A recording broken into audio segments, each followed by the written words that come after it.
Hey America, welcome to Grubbin with Godfrey, and I want to thank you for all your support on Facebook and Twitter and YouTube. But today is the inaugural day, and there's no better way than to celebrate it than with Labor Day weekend. So we're going to show you how to do a few of your old favorites and put a little twist to them. So first things first, we're going to do some ribs, we're going to do some bratwursts, we're going to marinate them and soak them and boil them in beer. We're going to do a chicken salad with walnuts, and we're going to go ahead and do Trini barbecue shrimp. And then after all of that, I got a little surprise for you, so stick around because you're really going to enjoy it. So the first thing that we're going to do is start with these ribs. Now look, I know this is going to be a little bit different, a little bit weird, but you're not going to a specialty shop to go get barbecue food. You don't have a great big smoker in your backyard, and if you do, God bless you. But for 90% of all Americans out there, they just have their own barbecue and they throw ribs out there. And 9 out of 10 times, the fire goes out or the ribs are too tough for you and you almost yank a tooth out when you take a bite into one. So we're going to cure that problem right now for you. So what we're going to do is get a pan and we're going to fill it with a little bit of water. We're going to take these ribs and we're going to go ahead and set these ribs right up in here like that. And we're going to boil these ribs a little bit, okay? And this is what we do. We're going to flavor them up a little bit as they boil. So we're going to go ahead and take some black peppercorn. We're going to throw them in there. A little bit more, about a half a cup, okay? You're going to get a nice, good kick from that. Clove. Clove is the secret to a little bit of flavor when you're doing this. So right here we got about 10 clove, all right? We're going to throw that right up in there. And now we have a little bit of ground garlic. And it's just, throw it in there. Don't be shy, okay? Mix it around. We got that. Then what we're going to do is take our knife, we're going to grab our onion, and you can just go ahead and cut big chunks out of the onion like this, okay? You're going to throw this in here like that. Grab this guy, let's finish off. And if you got extra onions lying around in your refrigerator, just use them. You don't need to go and buy a whole bunch. Bay leaf, okay? So now we're only going to put about, call it 3 medium bay leaves in that thing. So you got about 4 products in there. Now what we're going to do is we're just going to go ahead and take it right over here to the flat top, and we're going to go ahead and we're going to crank the heat up on this thing. Now you can do this a few days ahead of time and put them in the refrigerator and store them until you're ready, or you can do them the day you want to go ahead and barbecue. But that way, you've got them, okay? And be careful when you do this, make sure the meat side is up on the ribs, okay? And you can go ahead and fill this whole pan with ribs.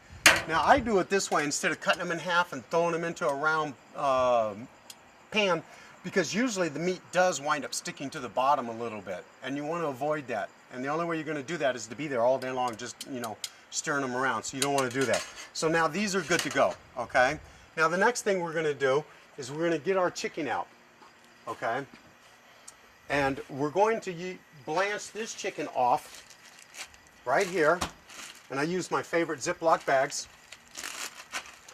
And I've already cleaned these, but what we're going to do is we're going to take these chicken breasts right here, and we're going to go ahead and put them into a little bit of water and a little bit of chicken stock, okay? Just to give it a little bit more flavor. We're going to just kick it up. So that right there is what we're going to do. We're going to let them boil, and once they boil and get nice and tender, we're going to take them out and let them cool. So now we're going to do a tri-tip. Now, this bad puppy. We're going to break this guy out right now. And, wow, that thing was open.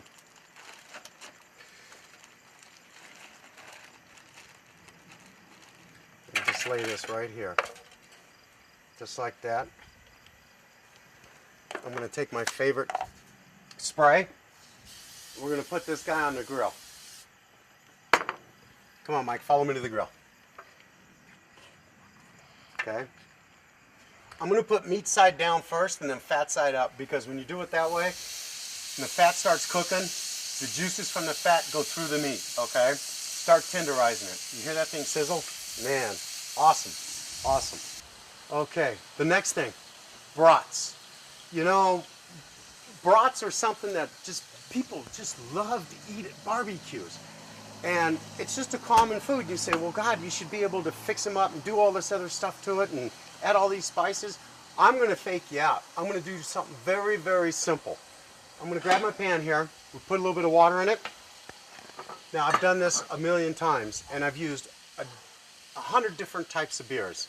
But these particular beers right here, for some reason, they just work really, really well with the brats, because what we're going to do is just get this water hot enough to blanch these brats. You're not cooking them.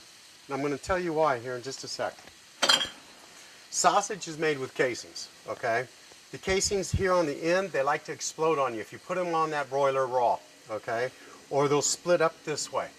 And when you put them on there, you'll notice when they start to cook, all the fat and all that juice starts flying out, goes down into the coals, and then you get flames shooting up. And that's actually what helps bust this, okay? So what we're going to do is we're just going to put them in there cold like this, and we're going to take them right over here to the grill, to the broiler, and we're just going to go ahead and turn this puppy on. And as soon as they come to a boil, I'm going to just crank it up on high. This puppy throws out 425,000 BTUs. This will be done in no time at all. So when this starts to boil, shut it off and just let it soak in that water. Let those bratwursts just absorb all of that flavor from that beer. And then we'll take them out and we'll put them on the grill, because then you'll get a nice crispy skin on those guys, all right? I'm going to take this pineapple. Make sure you can cut it straight right there. Turn it around. Cut it straight so at least it stands up halfway for you. Now we're going to cut the rind off.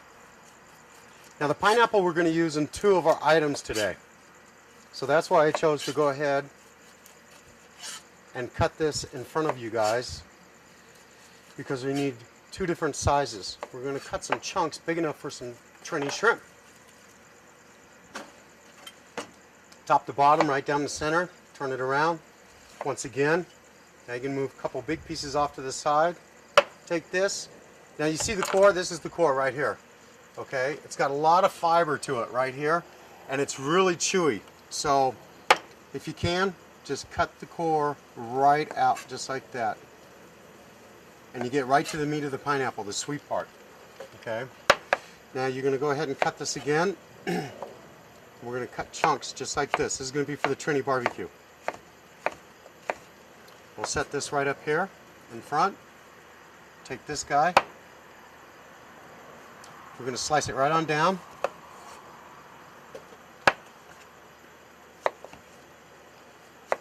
This is going to be for the chutney.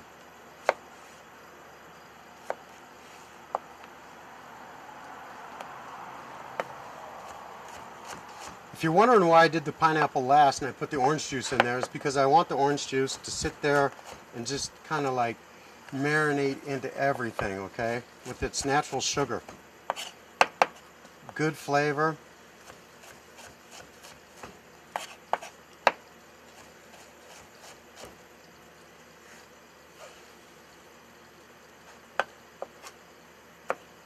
Even them out. Go ahead and cut them up. Get a nice dice like that. Add them to your bowl. Now you want to just turn it lightly like this, okay? Because the avocado, if it's too soft, it's going to start just breaking up inside there, okay? And you didn't want a whole lot of avocado. But look at those colors. Look how nice that is. That's beautiful right there. Right on to our Trini barbecue. Got the shrimp. We already got the pineapple cut. This over there. Now we got the skewer.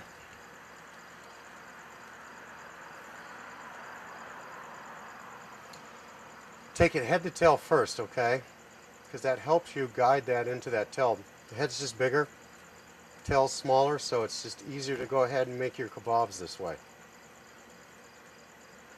A little bit of your favorite grill spray. Throw it up there like that. And there's your shrimp. We're going to lay it up here on a medium heat. We're going to go over here to the grill and we're going to check out our other items that are going on. Looking at these ribs, they're getting there. Yeah, they're cooking. They're cooking. Let's see how this chicken's doing. See, and I touch everything with my fingers because that tells me the temperature of that thing. Look at the brats. See how plump and juicy the brats are? Look at that.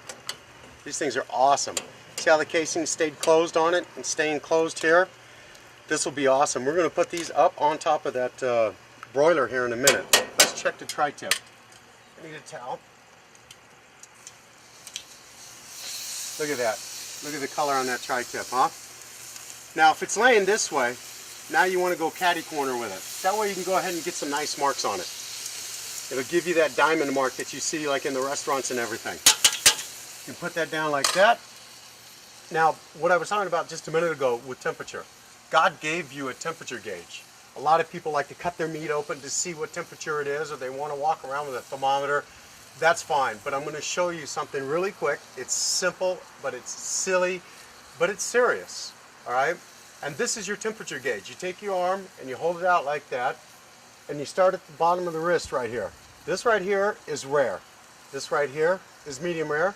This here is medium, medium well to well. You feel the tension in that muscle and that skin, and as you touch it, it gets looser and looser up here, and it's softer and softer, and as you go down, it gets tougher and tougher. That's the same thing when you touch your meat like this. All right? It's important. You got to be able to touch your meat so you can know what it is. And if you do this about 3 or 4 times that way with a steak, a T-bone, a New York, you'll be able to get those temperatures right to you need them.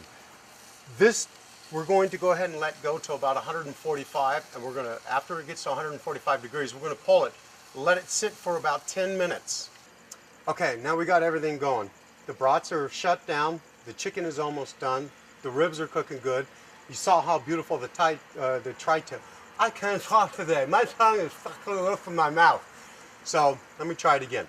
The tri-tip is cooking. You saw the color on it. It's really, really cooking good. Okay. So now what we're going to do is go ahead and we're going to take these brats off. And we're going to go ahead and send them right up here to the top of the broiler. Just line them up. Try to be a little organized with what the heck you're doing, you know. Make some room for some things. Now that's out of the way. Let's take a look. Oh, he's on the loose. All right. Chicken is done. So what I'm going to do is remove this chicken from the heat, and we're going to take it out and we're going to let it cool down. Let's go back to the tri-tip, Mike. Look at that. See the dime marks I was talking about? Look at the color of that. Look how juicy it is. This thing's going to be money, baby. When I get done, money. When you get done, it's going to be even better.